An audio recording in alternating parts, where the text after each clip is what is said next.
Glory to God. Paz de Cristo, hermanos. Una vez más estamos delante de la presencia de Dios en este templo para oír el consejo bendito de su palabra, para meditar en su consejo, en lo que Él nos dice, porque en ocasiones su palabra está muy clara, pero en nuestra debilidad, en nuestro pensamiento y el tiempo que le damos a la palabra de escudriñar lo que el Señor nos quiere decir, ya cuando menos pensamos, le cambiamos un poquito. Y en este día pues vamos a considerar qué fue lo que Dios dijo, o lo dijo o no lo dijo, ¿verdad? Entonces el mensaje va a ser si Dios lo dijo. Es como una pregunta, ¿lo dijo Dios? Sí, porque no tenemos otra voz que nos habló por medio de su Hijo Jesucristo, solo el Evangelio que Él nos dejó. God bless everyone. I thank the Lord for giving us this opportunity to come to His house of worship and to hear the Word of God, meditate on it, and search the Scriptures as to whether He said it or who said it. We don't have any other gospel except the one He left through His Son Jesus Christ. And so we have to, in our weakness of not meditating in the Word and not reading the Bible, sometimes the complete understanding or even the wording is forgotten. And so sometimes the purpose of God's commandments and statutes are changed to fit our manner of thinking and walking. And so by the time has passed, we seem to be walking away from the Word of God and the way that He marked for us, which is Jesus. There's only one way, He said. I am the way, the truth, and the life. And so we have to meditate on the Word and see exactly whether God said, did He say it or didn't He say it? Because when Jesus was here, they questioned Him. They tried to tempt Him or make Him err with certain things that occurred in the law. And Jesus said it wasn't like that in the beginning. It was because of the hardness of your heart that Moses permitted you or gave you a commandment that you could do this act. And we're going to read it in the Word of God. So today we're going to start in Genesis 3, chapter 3, for the honor and glory of God. Ahora vamos a empezar en el capítulo 3 de Génesis, allí donde es donde vamos a dar el principio del 1 al 5, in the beginning of the chapter 3. Dice así. Esta es la conversación que tuvo la serpiente con Eva en el jardín, ¿verdad? Después de que vino a perturbar y a tratar de engañarla. Dijo, pero la serpiente era astuta más que todos los animales del campo que Jehová Dios había hecho, la cual dijo a la mujer, con que Dios os ha dicho, no comáis de todo el árbol del huerto. Y la mujer respondió a la serpiente, del fruto de los árboles del huerto podemos comer, pero del fruto del árbol que está en medio del huerto, dijo Dios, no comeráis de él ni lo tocaráis, para que no mueras. Entonces la serpiente dijo a la mujer, no moriráis, sino que sabe Dios que el día que comáis de él, serán abiertos vuestros ojos y seréis como Dios, sabiendo el bien y el mal. ¿Ve? Con la palabra de Dios, torciéndola, confundiendo al entendimiento que tenía Eva, porque ella le dijo bien a la serpiente, Dios nos dijo que todo árbol podíamos comer menos del que estaba en medio del huerto, que ni tocarlo siquiera, porque el día que lo hicieran iban a morir. ¿Sabía el mandamiento? Sí. No habían tenido el ejercicio de decirlo a alguien o a otra persona, sino que vino el tentador y le dijo, con que Dios te ha dicho que si comieres de ese árbol morirás. No morirás. moriréis. ¿Dijo Dios que iban a morir? Sí, sí lo dijo. Para que no mueras, no comas ni toques el árbol. Y ella se lo expuso al tentador por medio de la serpiente, ¿verdad? Que era el animal, uno de los animales más astutos que Dios había criado.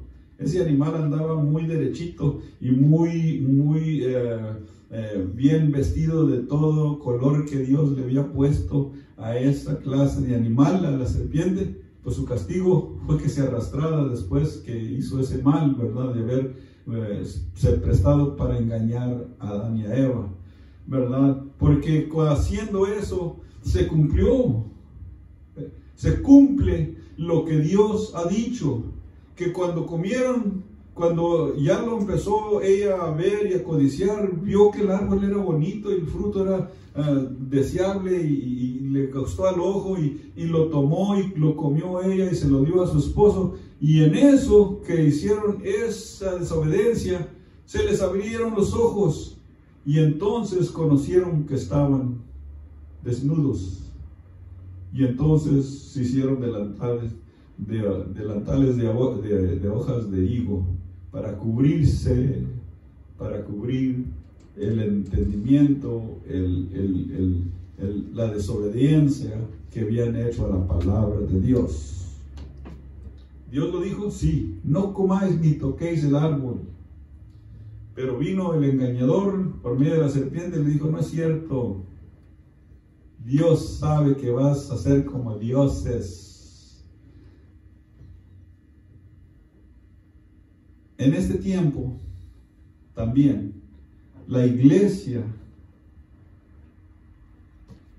de Cristo está poniendo más atención al mundo y a los hombres del mundo que a la palabra de Dios.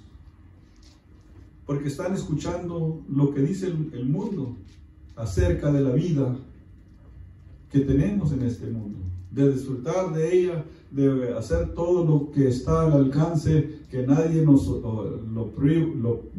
detenga y no nos deje hacerlo, sino que por eso todas las leyes están cambiando en este país, para el desenfreno de todo mal permitido por la ley. Lo están haciendo ley para que nadie diga, oh, la Biblia dice esto, Dios dice esto. No, la ley dice, la ciencia es su Dios. Y la desobediencia es olvidándose y torciendo lo que Dios dijo. Él dijo a Eva y a Adán, no toquen ni coman de ese árbol, pero lo hicieron, de todos modos, sabiendo el mandamiento, porque ella se lo dijo bien. Dios me dijo que no tocara ni comiera de este bien, porque el día que lo hiciera iba a morir. Pero en lugar de guardar la firmeza del mandamiento de Dios, su Creador, le hizo caso a la palabra del tentador. Y por eso estamos en esta condición, batallando con la vida y con todas las debilidades que trae esa desobediencia, el pecado y la muerte. Vamos allí, chapter 3, verse 1, it says, now the serpent was, this is the conversation that Eve had with the serpent in the Garden of Eden. And it says, now the serpent was more subtle than any beast of the field which the Lord God had made. And he said unto the woman, yea, hath God said, ye should not eat of every tree of the garden? And the woman said unto the serpent, we may eat of the fruit of the trees in the garden, but of the fruit of the tree which is in the midst of the garden, God hath said, ye shall not eat of it, neither shall ye touch it, lest ye die. And the serpent said unto the woman, yea, ye shall not surely die. For God knoweth that in the day ye eat thereof, then your eyes shall be opened, and ye shall be as gods, knowing good and evil. God had said it? Yes, he said. Yes, he said to Adam and Eve, he gave them the commandment of all the trees that are in the garden you can eat, but do not touch or eat of the tree which is in the center of the garden. For the day that you do, you're going to die. And Eve knew the commandment well because she stated it to the serpent, the tempter who was there to entice her to disobey or to listen to words which were not true. Because God gave the commandment, and she knew it well. But the devil twisted it. The serpent told her in more obscure words, oh, the God knows that when you eat of the fruit, you shall be as gods, because your eyes shall be open. And she almost assures them, she says, you're not going to die. Who has the power? The serpent, the tempter, or God? When God says something, it's going to be fulfilled. All his statutes and commandments have to be obeyed because they're going to be fulfilled, either by obedience or by disobedience.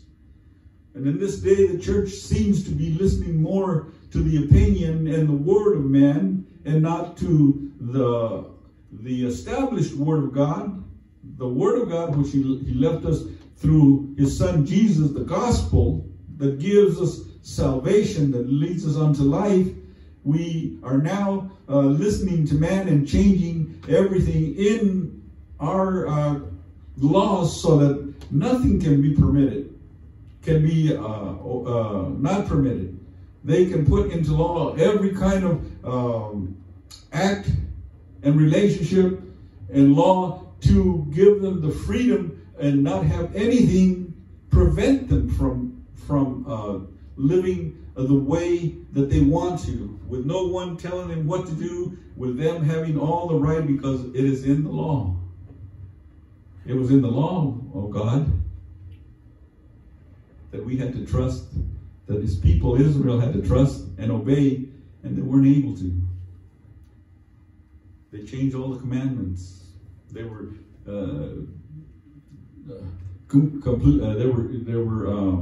working their own commandments, and not the one that Moses gave them, that brought off the mountain that God had given to Moses on the tablets. They were even fighting against and being stubborn and unwilling to obey. And so the law was changed a little bit. But it wasn't because God changed it. It was because they themselves changed it. Because of what? The hardness of their heart. They could not obey. Mateo, capítulo 4.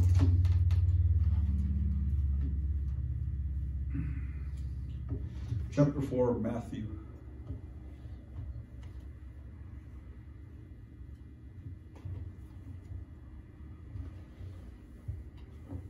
Capítulo 4, versículo 1, dice así.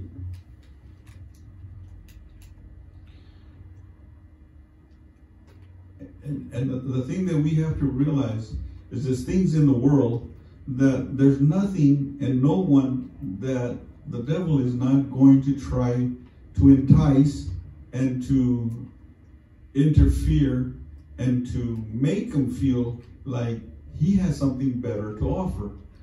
Jesus, when he comes to be baptized in the River Jordan by John the Baptist, the devil takes him into the desert. And he has him there for 40 days and 40 nights without eating or drinking. And then he begins his work.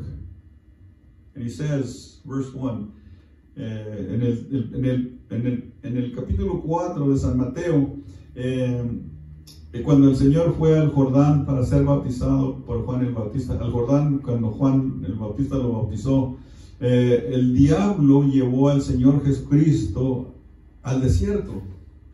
Y lo tuvo ahí por 40 días y 40 noches sin comer y beber. Y entonces empezó su trabajo. Versículo 1 dice así: y entonces Jesús fue llevado por el Espíritu al desierto para ser tentado por el diablo. Y después de haber ayunado 40 días y 40 noches, tuvo hambre. Y vino a él el tentador y le dijo, si eres hijo de Dios, di que estas piedras se conviertan en pan.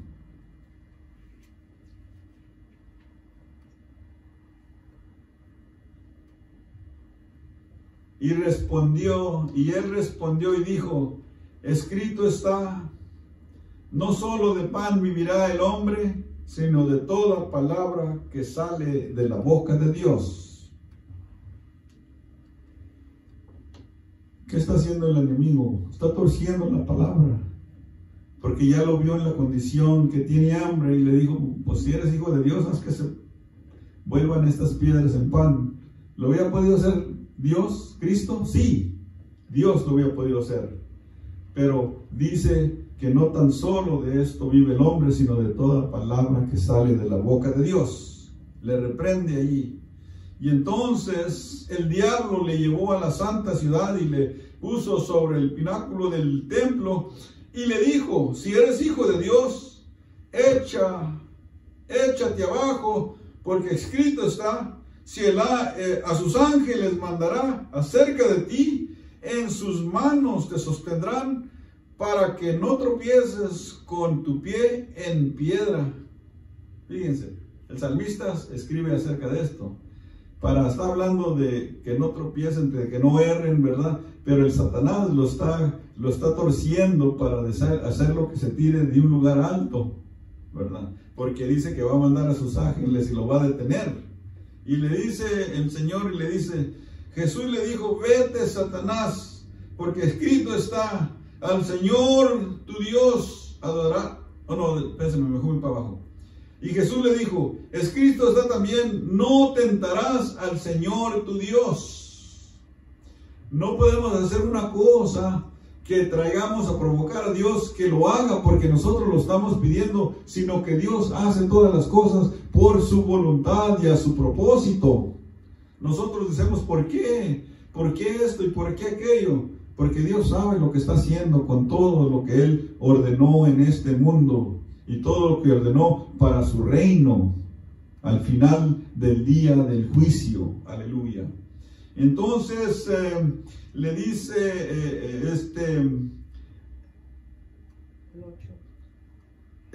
otra vez le llevó el diablo a un monte muy alto y le mostró todos los reinos del mundo y la gloria de ellos, y le dijo, todo esto te daré si postrado me adorares.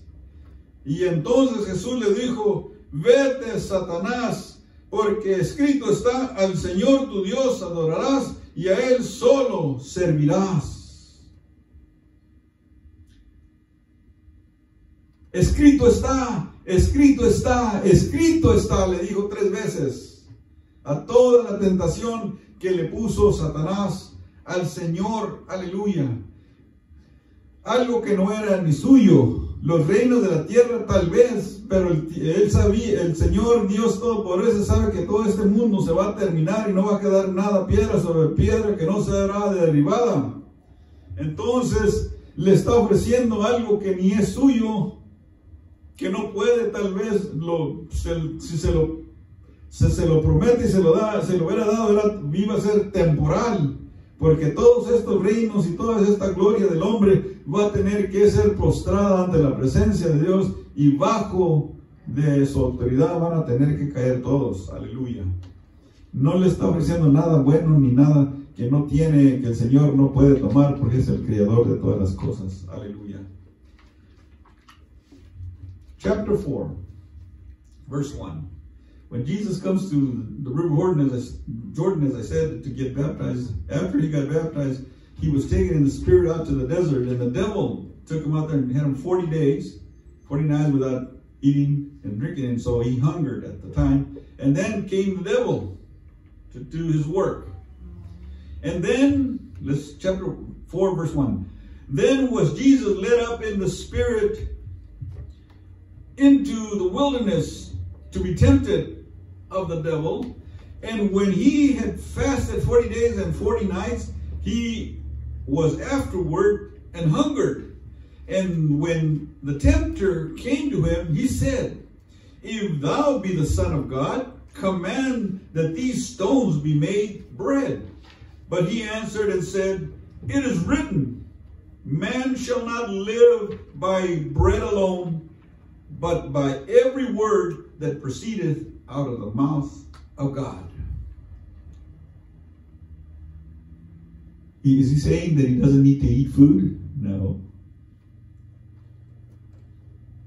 He's saying how we should take our portion with thanksgiving, with what God gives us, and not to demand and ask from him.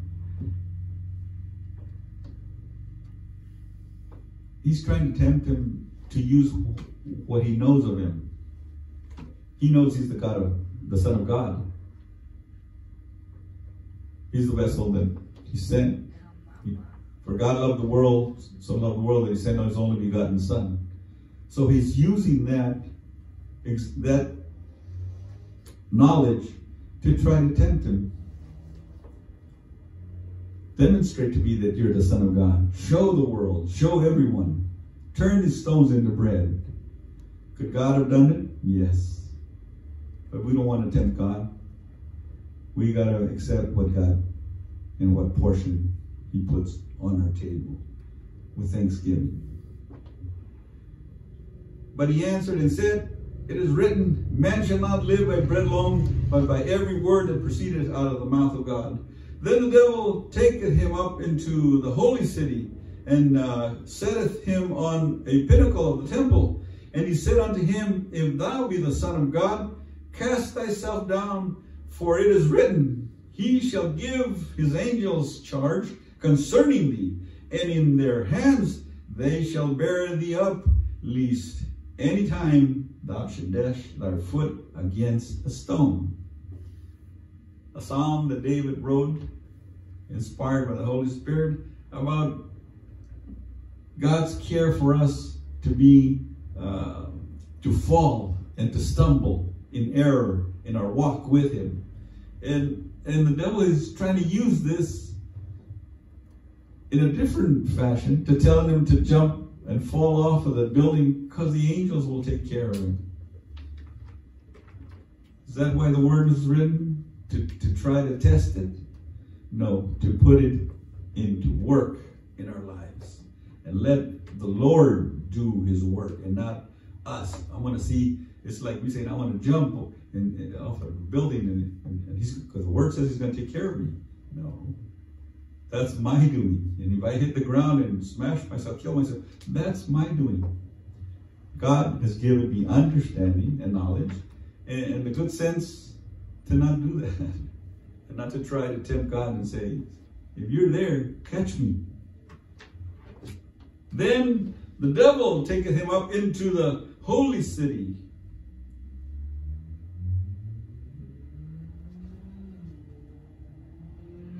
We read that, right?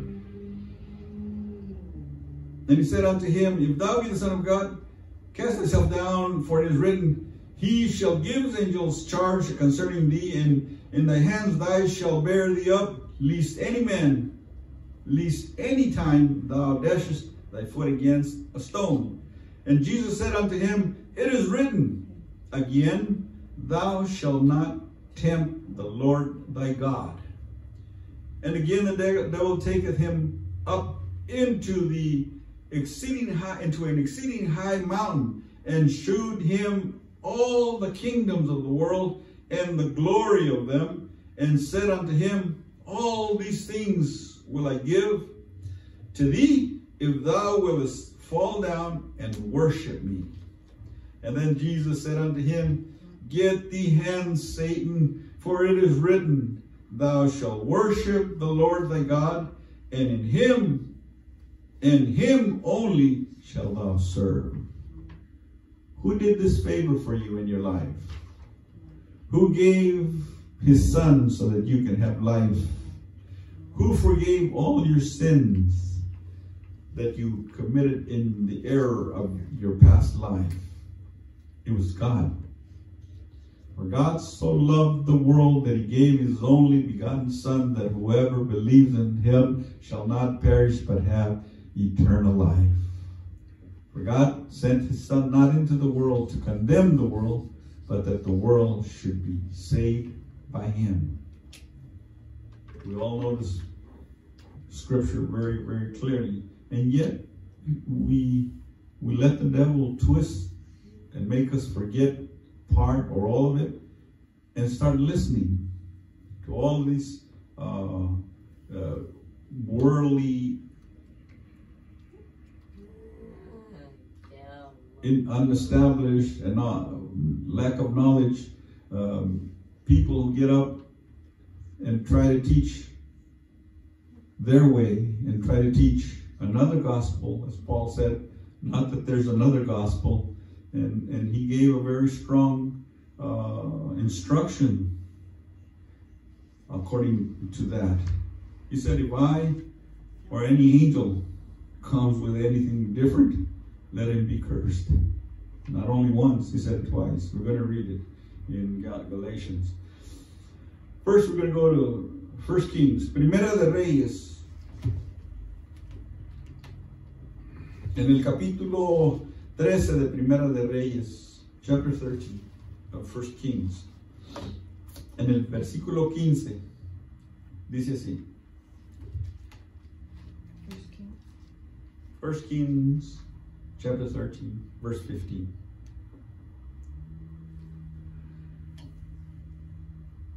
We're talking about when God gives a commandment, when God gives you instruction, who are we going to obey?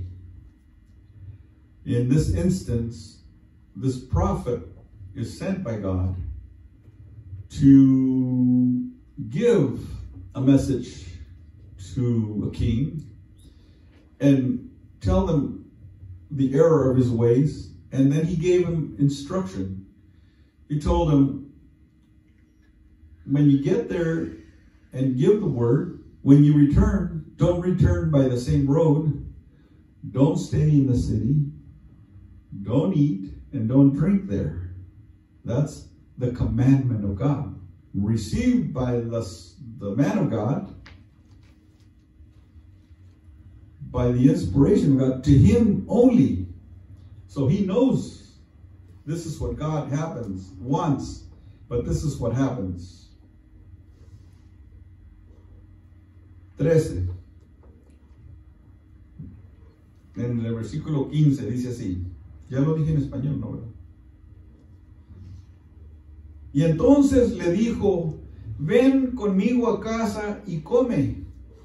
Este fue otro sacerdote que estaba allí en esa ciudad de Betel, en Judá, que oyó de su hijo lo que había pronosticado el profeta de Dios a Jeroboam, el rey de Betal, que lo que estaba haciendo contra la voluntad de Dios, tenía lugares altos donde adoraba a dioses ajenos.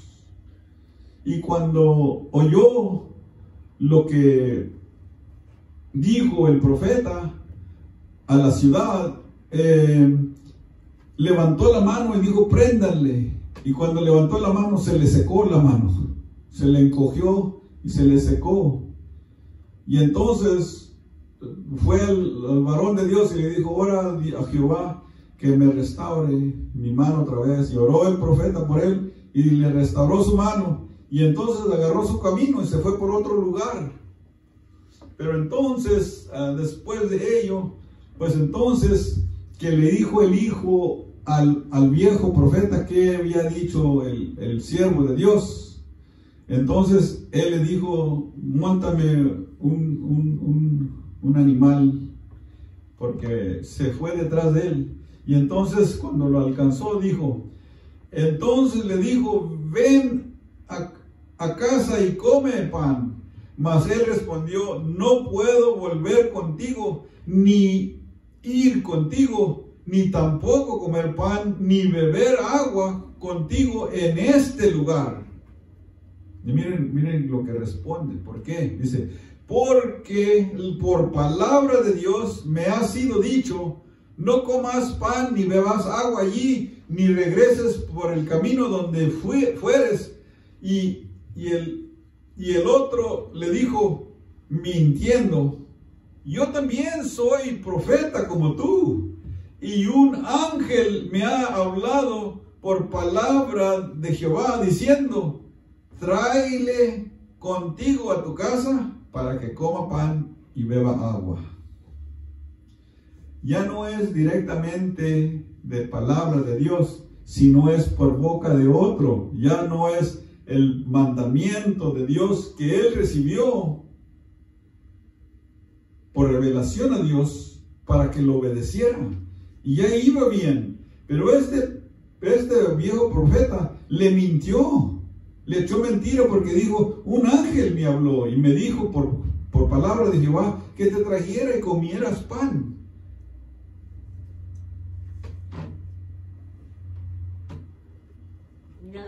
Y entonces volvió con él y comió pan en su casa y bebió agua.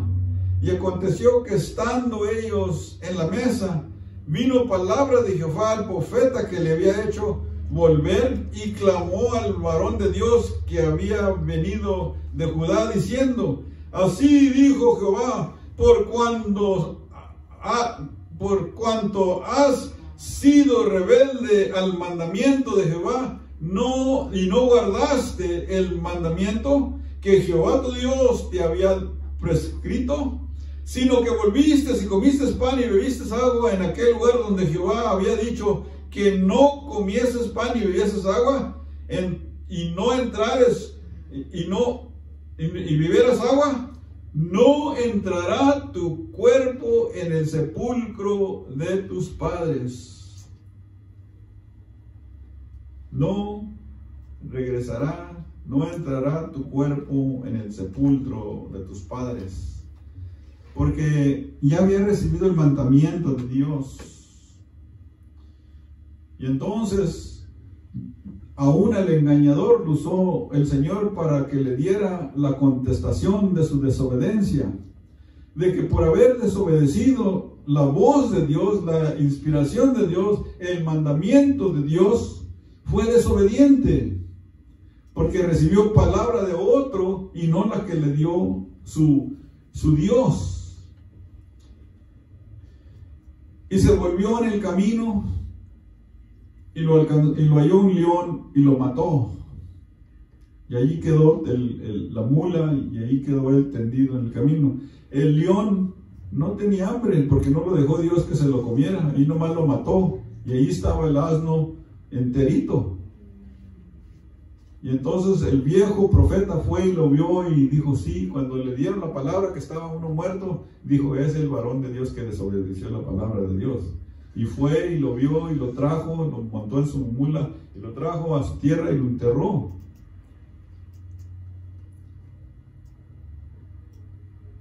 Y todavía con eso el rey no obedeció. Volvió a hacer altares, volvió a hacer sacerdotes, y a cualquiera que él quería ponía que administrara en esos lugares altos de los dioses ajenos. Y dijo el profeta viejo que cuando él muriera, porque él oyó también lo que iba a hacer Dios con este reino, porque el rey hizo pecar al pueblo y desobedecieron a Dios por andar con dioses ajenos. Y él sabía que esto iba a acontecer y dijo, si esto va a acontecer, cuando yo muera, pongan mi cuerpo en el mismo sepulcro donde está el varón de Dios. Si esto va a acontecer, porque de la casa del rey, nomás el niño que murió, se le enfermó un niño que tenía, su hijo, y le dijo a su mujer, disfrázate y ve allá al profeta y dile, este profeta estaba viejito y ya ciego, pero Jehová le dijo, prepárate porque ahí viene la esposa de Jeroboam, y cuando entre, dile esto y esto y esto.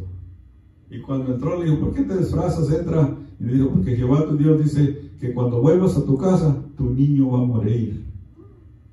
Y le dijo por qué, y le dijo el castigo, y lo que iba a suceder con todo Israel, lo iba a castigar por haber obedecido al rey. Entonces el rey ese tiene el mandato, él hace que todo el pueblo se desvíe y que desobedezca. Entonces llegando ella a su casa, entrando apenas, ¡pum!, murió el niño. Y entonces, ¿a quién vamos a obedecer? ¿Al que cumple su palabra? ¿Al que castiga? Dijo Dios, no temas, dijo Cristo, no temas al que mata el cuerpo, teme al que puede matar el cuerpo y echar tu alma al infierno, a Dios. Tenemos que tener mucho cuidado con esto. 1 Kings chapter 13, verse 15.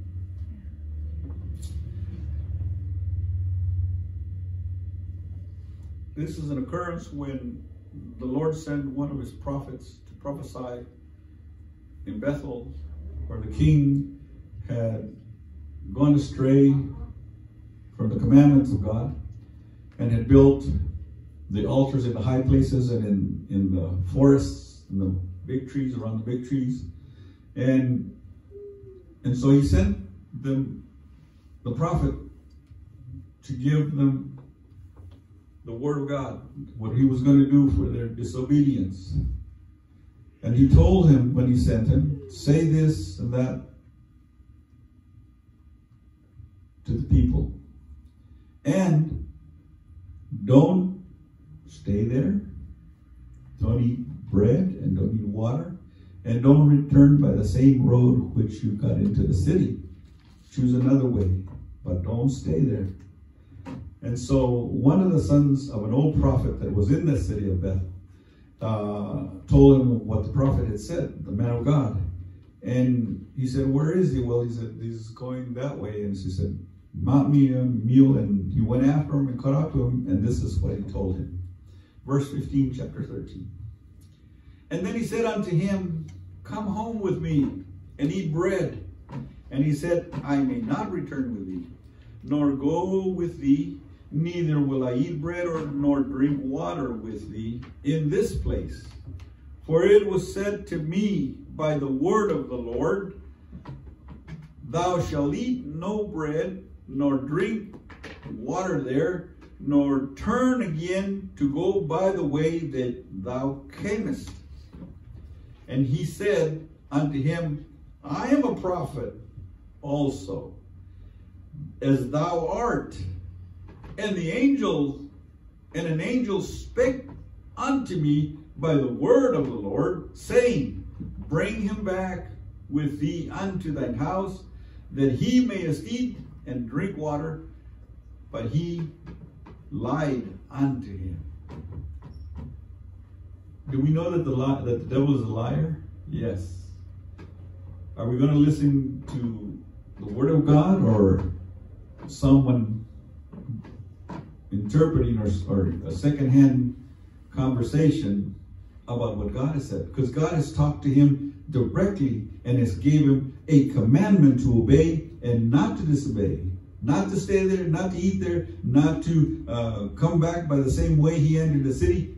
He was on his way. He had taken the right road, a different road. But this prophet and the tempter caught up to him and lied to him and told him, come back and then be with me. And I talked to the Lord through his angel, and he said it was okay. It's not okay to disobey God. Who are we going to believe? Who are we going to obey? The one who has all things in his head, or the one that comes to us and say, oh, I received a message. I have received prophecy. No. There's only one prophet. That was at this day is the word of God. That's prophesying to everybody what we should obey and who we should obey and who we should follow. And so he makes them go back, and as they're eating, something else happens. And it came to pass, as they sat on the table, that the word of the Lord came unto the prophet that brought him back. And he cried unto the man of God that came from Judah, saying, thus saith the Lord, For as much as thou hast disobeyed the mouth of the Lord, and hast not kept the commandment which the Lord thy God commanded thee, but camest back and hast eaten bread and drunken water in this place, of the which the Lord has said to thee, eat no bread and drink no water, thy carcass shall not come into the tomb of thy fathers.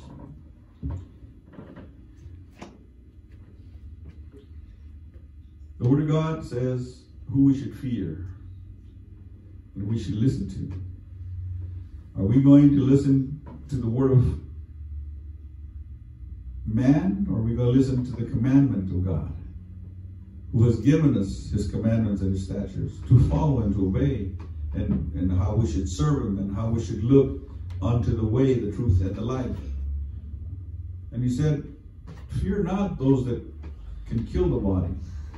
Fear him who can kill the body and also cast thy soul into the fire. We have the word. He tells us what's going to happen. And yet, because we do not listen when the word is being preached to us, we did not study it, we don't meditate in it, sometimes it just passes us and we forget. And then when someone comes along with something to tell us, then we say, oh, that sounds pretty good. I think he is a servant of God. But what are we listening to? Let's go to Galatians. Gálatas, vamos a Gálatas.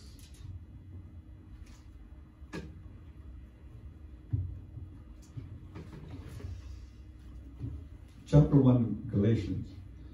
Gálatas capítulo 1, versículo 6. El apóstol Pablo está amonestando a los Gálatas porque están dejando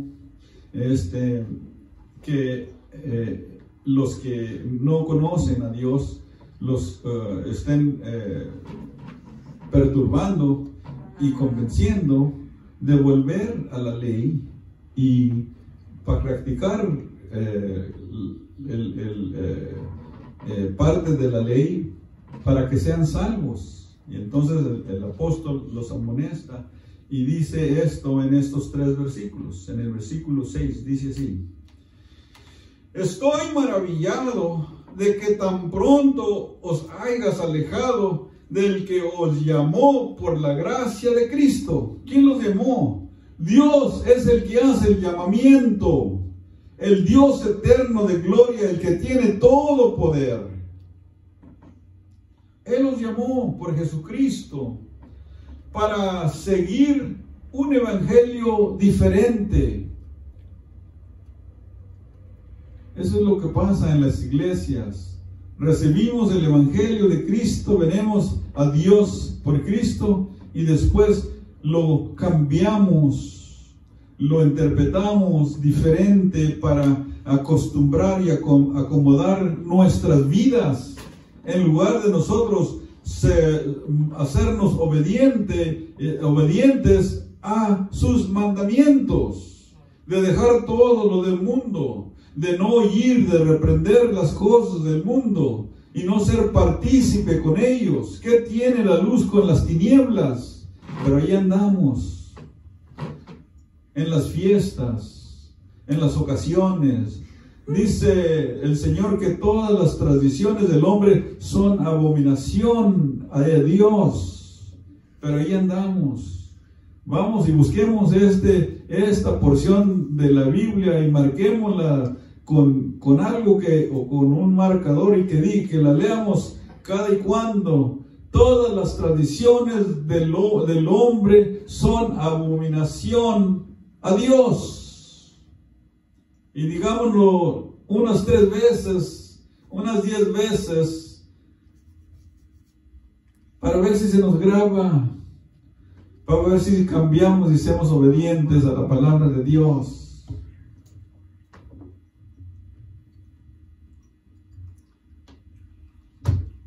¿Dónde quedamos?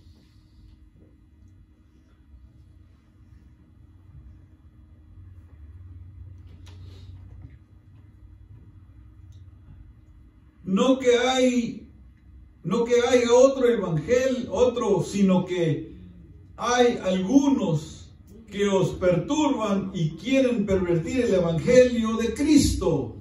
Los que no conocen a Dios, los que no se guían por la palabra de Dios, mas por los pensamientos y su entendimiento de ellos. Mas si aún nosotros o un ángel del cielo os anunciare otro evangelio diferente del que os hemos anunciado, sea anatema. Como antes hemos dicho, también ahora lo vuelvo a repetir: si alguno nos predica diferente evangelio del cual habéis recibido, sea anatema. Sea maldito. ¿Por qué? Porque nomás hay un camino. Porque nomás hay una verdad. Y Dios es la verdad. Lo que Él dice es verdad. Lo que el hombre trae a su corazón y a su pensamiento y a su entendimiento no es el camino. Mis pensamientos no son vuestros pensamientos, mis caminos no son vuestros caminos. Galatians chapter 1 verse 6. Apostle Paul says this to the Galatians: I marvel that ye are so soon removed from him that called you unto the grace of Christ unto another gospel. Who called him unto Christ? The voice of God, the powerful hand of God, opened up our ears,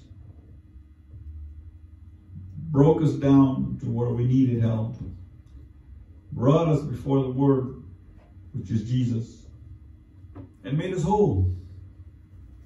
The one who has all power and has all glory. Are we going to listen to him or to man? He's admonishing them for so soon, he says, they've forgotten who called them unto Jesus, who gave himself for our sins, that he might deliver us from this present evil world, according to the will of God and our Father. It's our Father, the heavenly God, creator of all things, who wants us, who wants to save us from this world of perdition, this world that is in the hands of the devil. All the works and all the things of this world are of the devil. He said, I don't want you, Father, to take him out of the world. I want you to separate him from evil. Deliver him from evil. Not do the works of the world, but do the will of God. And so he's admonishing him for so soon, so easily being removed from God the Father, which is not another. There is no other. Jesus said, I am the way, the only way. I am the truth, and I am the life. Which is not another. There is no other way. But there be some that trouble you and would pervert the gospel of Christ, because they don't know God. They don't know Jesus. And so according to their interpretation and what they want to do in this world, according to the master of this world, the devil, then they try to pervert and convert everyone into something they don't understand themselves. It's a lie. We've noticed that everything that the evil one has tried to do in the presence of Jesus and the presence of all these servants of God was to lie. That prophet lied to the other prophet. He said, the God told me. The serpent told Eve, no, it's not true. You're not going to die. You're going to be like gods. You're going to know the truth and between, the difference between truth and evil. It's all a lie. The devil has been a liar since the beginning. From his perception, from his inception of the trouble he caused in the heavenly places. He started out with a lie, and he's going to end up as a lie.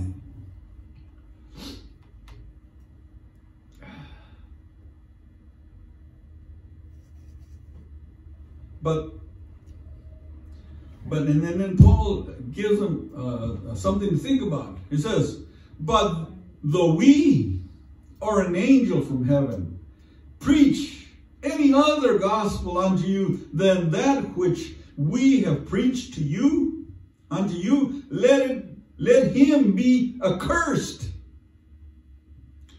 As we have said before, so I say now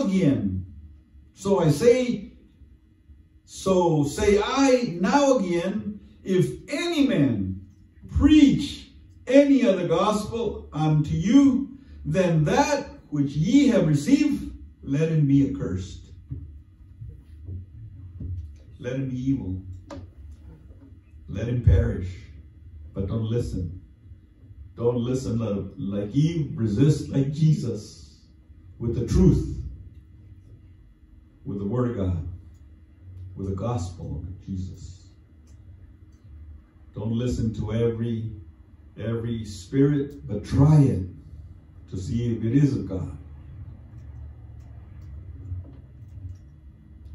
We're not gods. We're weak men. We have to go to the truth. We have to go to Jesus and ask for his help. And if we look through his word and we listen to what they're trying to tell me, I know it's not true. Only the word of God is truth.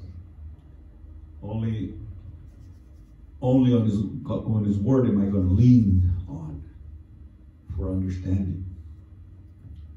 Someone can tell me a very complicated, enticing story that they may have made up and in their own science have developed, but if it's not according to the Word of God, I'm not going to listen.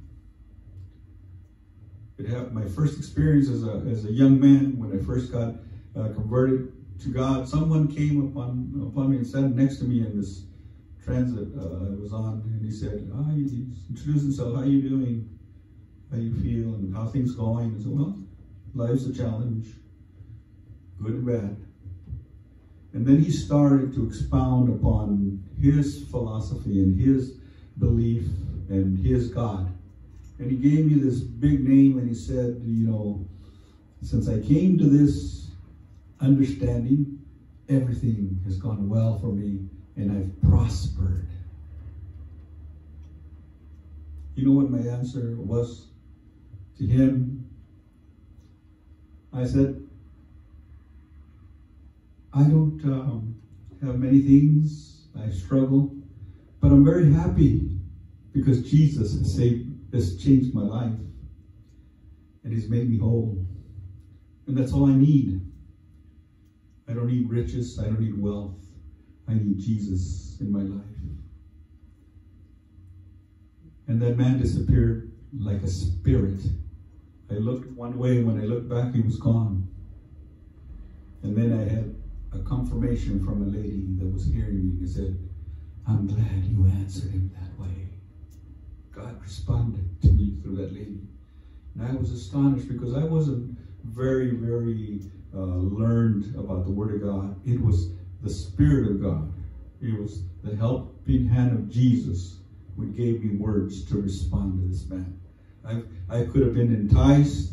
I could have been tempted like Eve and said, well, yeah, this sounds like a good idea. Maybe I should go with him. Maybe I should investigate and invest.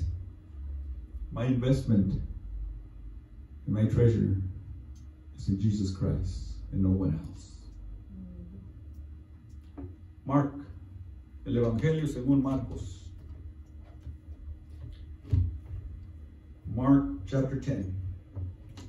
Marcos capítulo 10, en el versículo 1.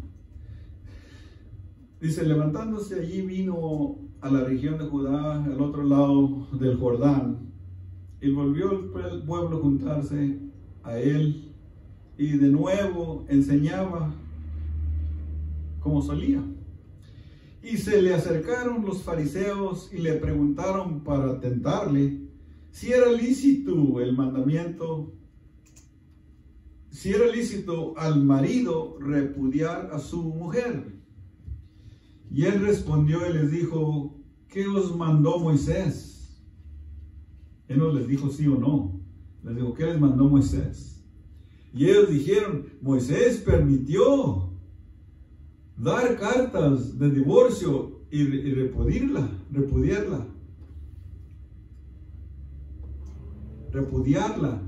Y respondió Jesús y les dijo, por la dureza de vuestro corazón os escribió este mandamiento.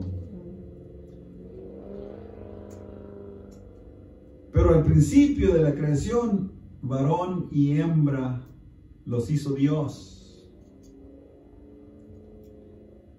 Y los dos serán una sola carne, así que no son ya más dos, sino uno. Por tanto, lo que Dios juntó, no lo separe el hombre.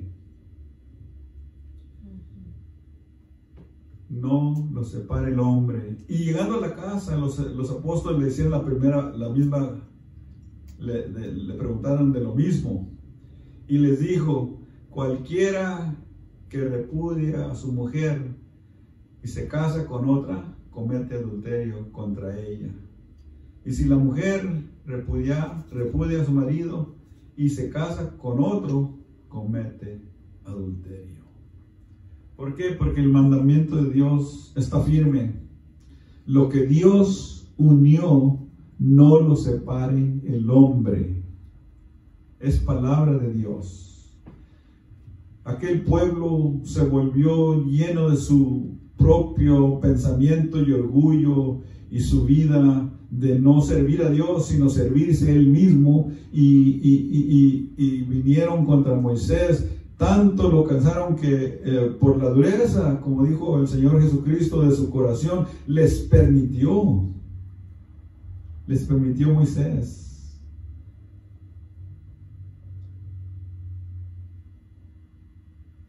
Es el pensamiento de este mundo. Oí una persona, de esas personas reconocidas por sus carreras y todo, y dijo, mi pensamiento del matrimonio es esto: los matrimonios no deben de servir de más de 5 años y después buscar otro, como diciendo, aquí voy a disfrutar y ya no me gusta, voy a ir a otro 5 veces tal vez en la vida, o cuántas veces, depende de la edad que tenga la persona y cuánto lo acepten. Pero ese es el pensamiento del hombre. Ya no tiene la ley de Dios, ya no entiende el propósito de Dios. Por eso hay tanto problema en los hogares, por eso falta la parte que Dios hizo para cumplir, hacer una unión completa del matrimonio, la madre con el amor y el padre con dirección. Si no falta uno, hay dirección pero no hay amor. Falta dirección pero hay mucho amor. Y los niños no saben cómo desarrollarse. No se desarrollan completos. Es el problema. Mark chapter 10 verse 1.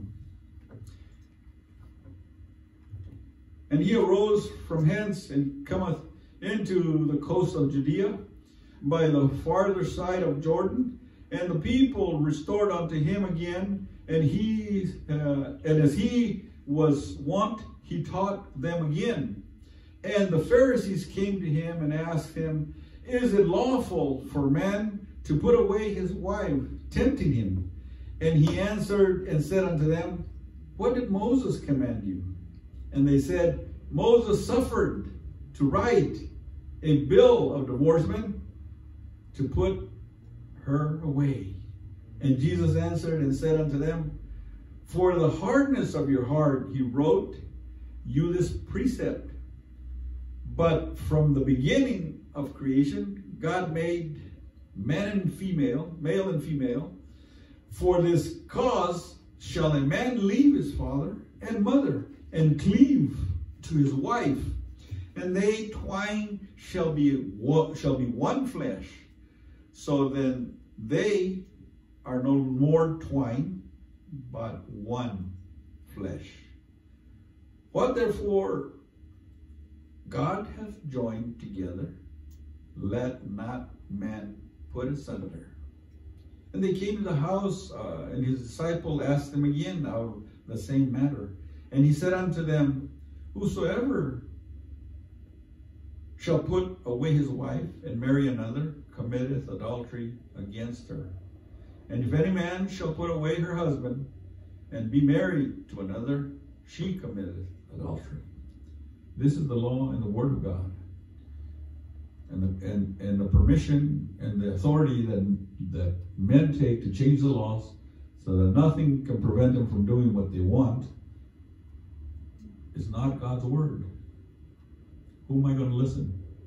To man? They're putting every bad deed into the laws of man so that there can be no restrictions. Nothing to prevent them from doing any kind of atrocity.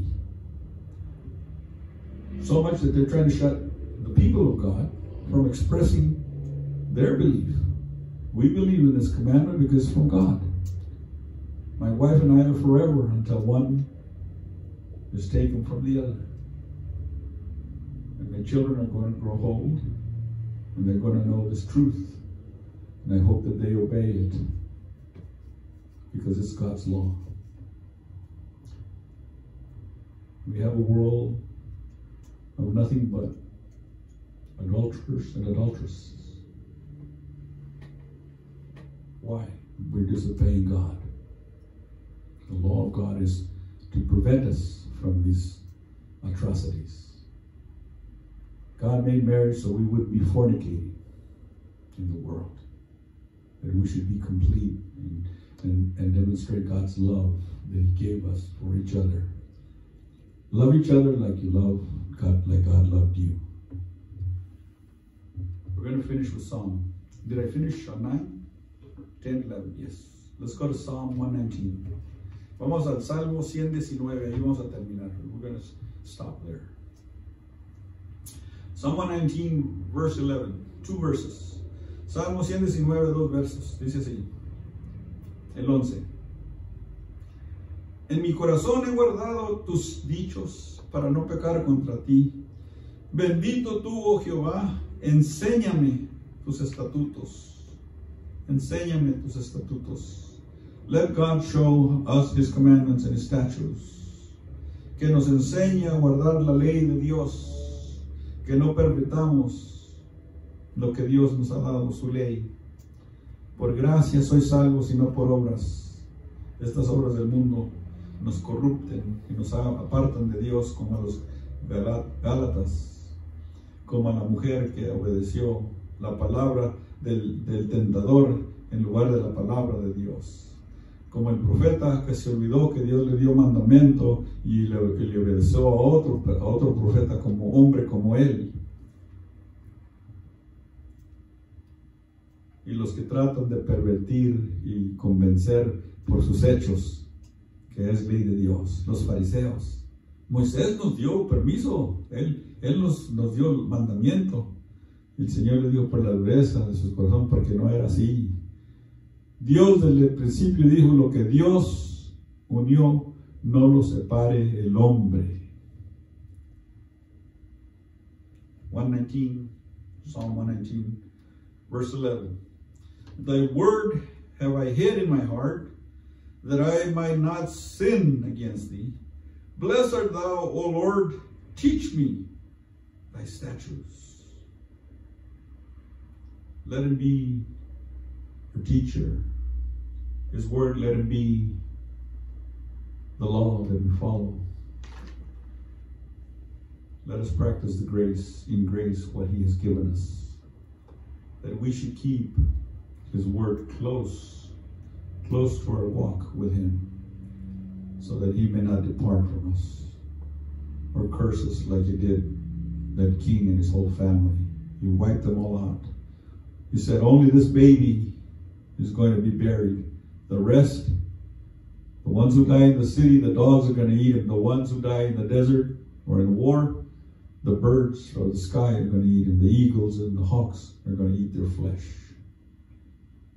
Fear, he can not only take your life, but it can also cast you out into perdition. God bless everybody. Dios los bendiga, Dios los guarde. Este es el mensaje de este día. Meditemos en él. Let's meditate on the word of God. Amen.